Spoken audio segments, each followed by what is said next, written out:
Hello there guys, and welcome back to Rebuilding Histon, and in today's episode we have got the final game of Season 2 of our Rebuilding Histon save.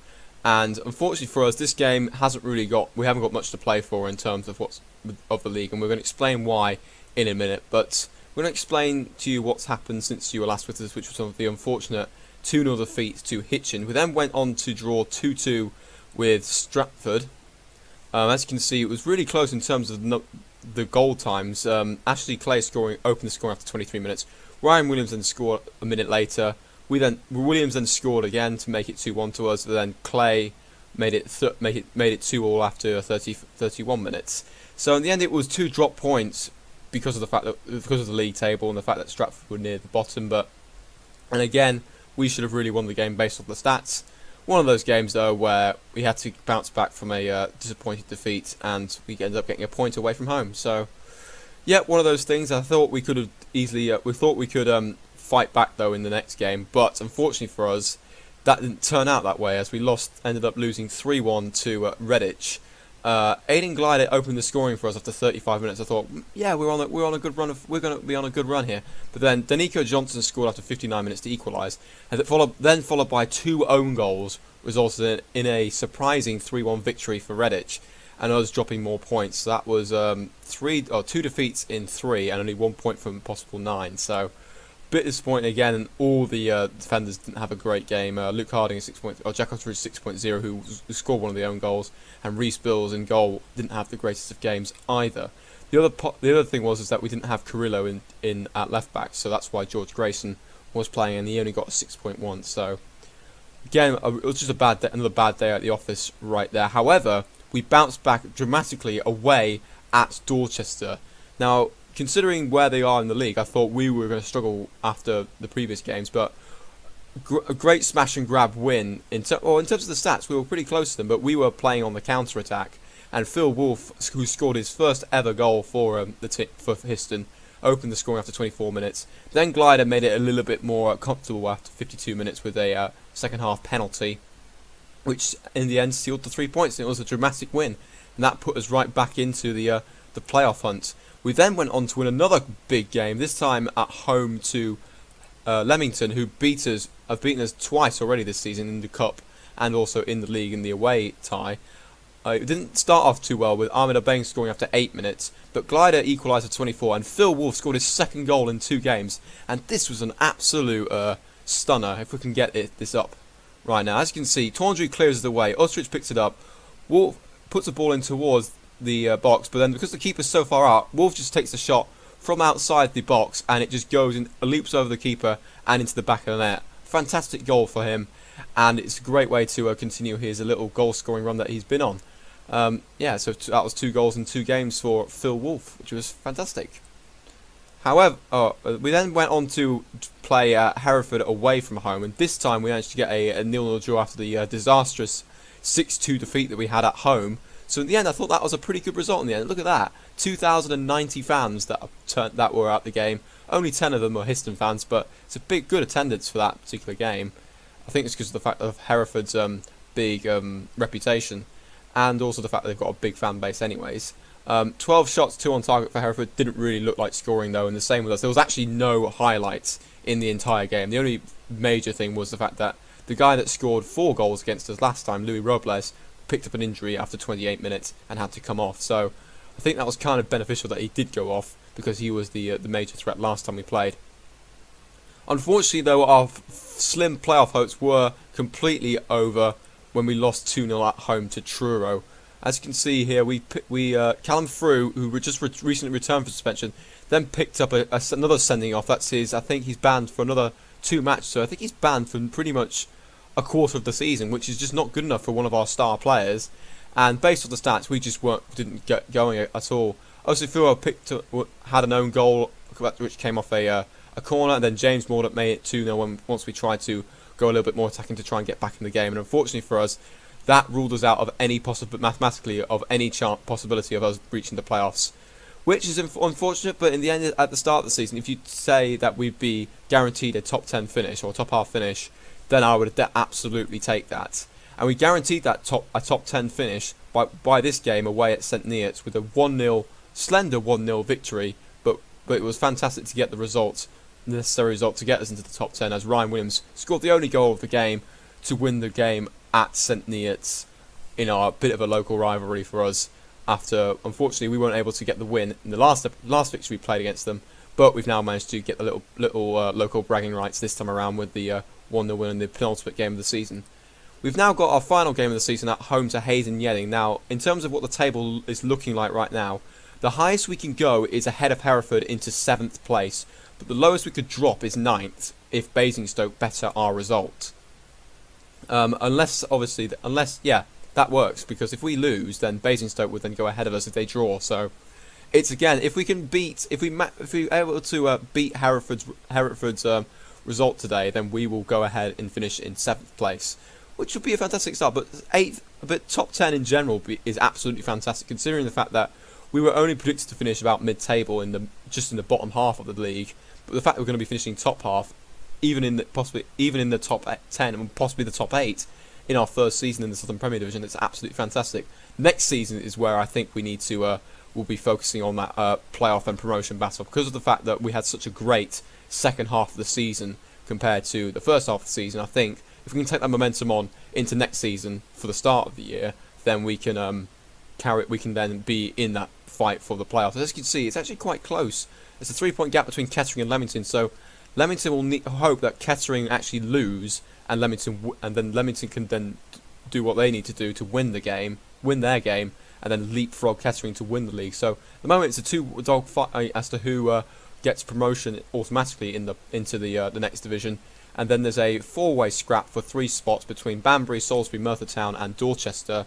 Dorchester's the one outside looking in at the moment, but if any one of these teams in front slip up, then Dorchester could take advantage of that. And down at the bottom, we've got a bit of an interesting scrap between 4 teams, or maybe 5 if you include Histon Yeading. Between Histon Yeading, Dunstable, Cinderford, Frome and Chesham. 1 point separating 20th and 23rd, and there's a 3-point gap between Histon Yeading and Dunstable. But if there's a 4-goal swing, or even a 7-goal swing if Chesham are winning, then Histon Yeading will end up getting relegated. So it's kind of an important match for Histon Yeading, but for us it's not too bad. It's not really a fixture that we really care about. But I do want to end the season on a high and hopefully guarantee ourselves top 8, or even beating Hereford on the day. But it just depends on what the fixtures are when we go into the actual fixture list. As you can see, let's have a look and see who's got what. Dorchester are away at Weymouth, Leamington are away at Poole, Hereford away at Merthyr Town, that's a big game. Kettering at home to Salisbury, that's a big game as well. And Banbury away to Frome, that's another massive game. And then, Chesham are playing Dunstable. That is a massive relegation 6-pointer. Because Dunstable are just on the outside of the relegation zone. If Chesham win that and the results go in their way, they will stay up instead. So that's going to be really, really cool, interesting to see what happens as to who's going to occupy the other 3 relegation spots. Oxford City did were relegated long before the final game of the season. As you can see, they're only on 36 points, so very disappointing season for them. They've suffered back-to-back relegations following their relegation last season from the National League South. So in terms of the team we're going to go for today, we actually had a youth intake this year as well, and this guy Josh Green was the highlight for us. He's apparently potentially got to be one of the best players of for the club, and he's very well suited already to Southern Premier League football. And the fact he's only on £5 a week and is a poacher by nature, which means I could possibly say this guy will be the future replacement for Glider, because Glider's asking for a lot of money next year, and I'm not 100% sure whether I will keep him. Either I'm going to try and sell him before his contract ends, or just release him, or give him a new contract and then sell him in the next season. We'll just have to I'm just gonna have to make a big decision when it comes to that situation. I'll see what happens if he doesn't get any offers for him towards the end of the season. Then I will try and renew his contract and then try and sell him on next season, because his potential, I don't think he's getting it any better. He's a key member of the first team squad, but he's a leading player for most Southern Premier League side. He used to be a good player for the division above, so it looks like he's starting to probably head down that decline road. He is 26 years old. He's 27 in December, so I'm hoping he has one more season left in him if we do decide to sign him up for another season. and will be able to contribute to the a promotion or playoff push. But yeah, this is the team we're going to go for the final game of the season. Reece Bills in goal, Osifua, Harding, Utteridge, and Carrillo as our back four. Phil Wolf playing at the ball-winning midfielder role, with Alfie Davidson at deep line playmaker following Callum Frew's suspension. Lavros Michaelidis, who's another player who I might not decide not to keep next year because he has been very inconsistent and I can't justify paying £100 per week for him. And the fact that I've now got Steve Reed on a non-contract means that I could probably use Stephen Reed over Michaelidis for a much cheaper wage. And then we've got Justin May on the left hand. Speaking of going back to the starting line, we've got Justin May on the attacking mid left side, and we're going to go for Josh Green, who's already made a couple of starts already 4 starts appearance for us this season. I thought I needed to bring him up into the first team straight away to give him that experience to start with, and then hopefully he can then increase his potential and get more experience at this level and start scoring goals for us. And we've got him alongside Ryan Williams, who I'm probably going to offer a new deal to next year because of how good he's been this year, with 26 goals in 43 starts or 50 appearances in overall. But 26 goals is his best goal-scoring season so far. He's a good player. He's only listed as a good player, but I think he deserves a contract considering he's doubled the number of goals he scored from last season. Yes, he played less games and he arrived about a quarter of the way through the season last year. But I think the fact his average rating is 7.05, I think he's deserved to get a new deal for next year. And I hope he doesn't decline, doesn't have a down season or has an injury problem season like Glider has had this time around. We just have to be fingers crossed for that. So without further ado, if we actually just make one more change to the bench, bringing on Simeon May instead of David Kelly, Ellis Miles, Simeon May, Steve Reed, Aidan Glider, and Drew Horton are on the bench. Should I give Drew Horton the start? No, I'm not going to. I'm going to give Bills another start. He's now actually improved to a 4.5 star rating, which is fantastic. So, without further ado, let us get into the game. Hayes and Yeading have something to play for here, but I kind of want to still give ourselves a good send-off for this going into the off-season, and hopefully we can then take that momentum into next season and then have a crack at the playoffs or crack at promotion, which is what we kind of had towards the start of 2018. But I think the fact that we lost too many games at the start or dropped too many points at the start meant that we weren't able to have a consistent fight. So I'm going to go for that, and hopefully we can the team can be motivated to end the season on a high, go into the off season with some momentum, and come back next year with a good fight for the top spot, either top spot or even at worst playoffs. As we get underway here, they pass around the back four, Utteridge with the ball up towards Williams, but it's cut out by Fenton, and that is the end of the highlights. I will also talk about what's happening down the bottom and also in the playoffs. Let's actually scroll down a little bit. Right, highlight for us here. Green is on the ball on this coming towards the centre of the field. It's gone past a couple of the players there. He's taken a shot and it's gone into the hands of Whitehouse. Solid start for Green at the moment with that little shot. It was just a little, I think it was probably a warning sign to watch out there. As you can see at the bottom there, looks like Frome have got themselves out of the relegation zone at the expense of Dunstable as it stands. Merthyr Town, Banbury and Salisbury are still in those playoffs at the moment, as Merthyr Town go 1 goal behind. Basingstoke are 1-0 up against Oxford City, which means we are now behind Basingstoke in the league and dropped to 9th, as Green had a great chance there to open the score, and that's our first clear-cut chance of the game. Wolf with the corner into the box, and it's headed away by the Hayes and Yeading defence, who are currently still sitting in 19th spot at the moment, 3 points away, and Maddox is now clearing it away for Hayes and Yeading. Here's Clark, might pass it, but he's been fouled by Phil Wolf, and that's going to be possibly the end of the highlight. Yes, it is. It's an instant highlight, straight off the free kick, but it's given away, and Carrillo's put a ball up towards Green. He might get onto the end of that. He might take a shot, and it's a narrow angle though, and he takes the wrong option in my opinion. He probably should have waited and tried to hold the ball up to let Williams get back into the attacking box there. Free kick for Hayes and Yeading, goes in towards the box. It's headed away though by Carrillo. Here's Clark, but Harding's won it back, and he's decided to hoof it forward straight away.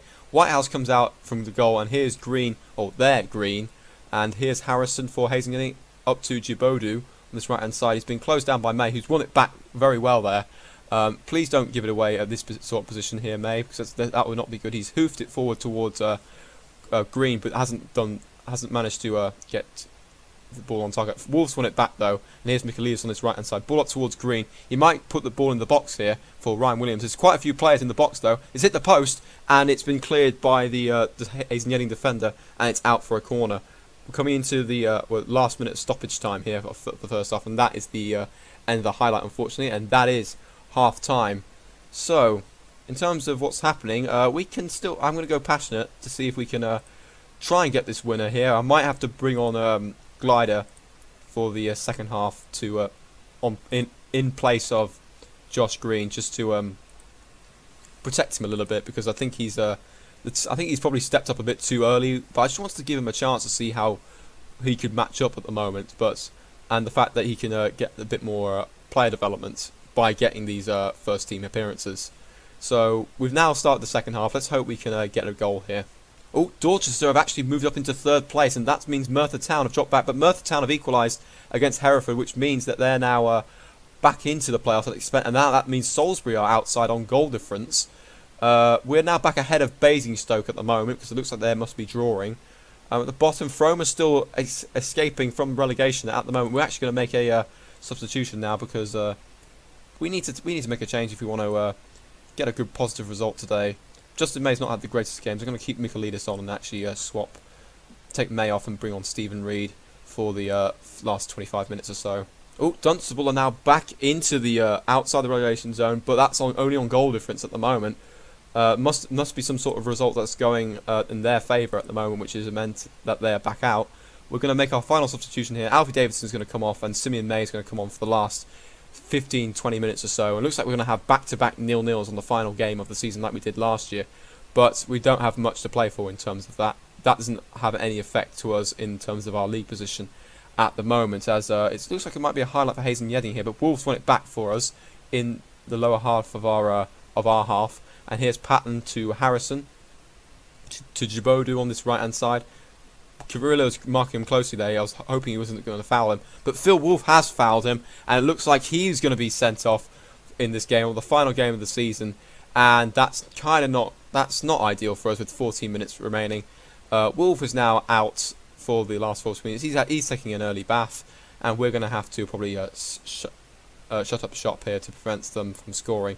I'm going to drop Simeon May into a defensive midfielder role, because that's what he can play at as well. And we're going to leave it at that for now. Oh, Lavros Michaelis has picked up an injury as well, which is not good. I'm going to take him off as well. So we're down to 9 men here. This is not good. We've got a couple of minutes to go, though, before the end of the game. But it looks like Dorchester have dropped outside the playoffs again, based off some of the results. Merthyr Town are now in third, Banbury fourth. Kettering are still leading ahead of Leamington. And it looks like that's the end of the game for us. We finished 0-0. Hayes and Yeading have stayed up. That means Hereford and Yeading have stayed up, and we're going to finish, I think, in 8th place as it stands. I'm going to say we had a good performance today, despite the red card. But actually, we've managed to go ahead of Hereford. Looks like Merthyr Town's result against Hereford has meant we've jumped ahead of the Bulls in the on the last game of the season and finished in 7th place. So it's a bonus at least. And as you can see there, Merthyr Town move up to 3rd, but Dorchester weren't able to get into the playoffs there. So Merthyr Town, Banbury and Salisbury occupy those playoff spots, with Kettering winning the league, getting promoted automatically, and Leamington now having to fight in the playoffs along with Merthyr Town, Banbury and Salisbury. Down the bottom, Cinderford, Frome, Chesham and Oxford City have all been relegated. Dunstable just about staying up with a 2-0 win at Chesham, which was absolutely crucial for their survival, because I think... where are Cinderford? Cinderford were drawing with St Neots, so if Dunstable had messed up, they would have... No, actually, no, that wouldn't have mattered if Cinderford had... it was only if Cinderford got the win and Dunstable ended up messing up, which would have resulted in Dunstable going down instead of Cinderford or Frome. Frome drew 2-2 with Banbury, so they tried their absolute best against one of the teams that were fighting at the top. And then Chesham, they lost to Dunstable, as I mentioned before. So that's the end of the season. That's the end of the Southern Premier League season for us. Could have been better, but I'll take a top half finish, a top 8 finish, actually, after being promoted last season into this division, and then hopefully next season we can fight for the promotion slash playoff race next year.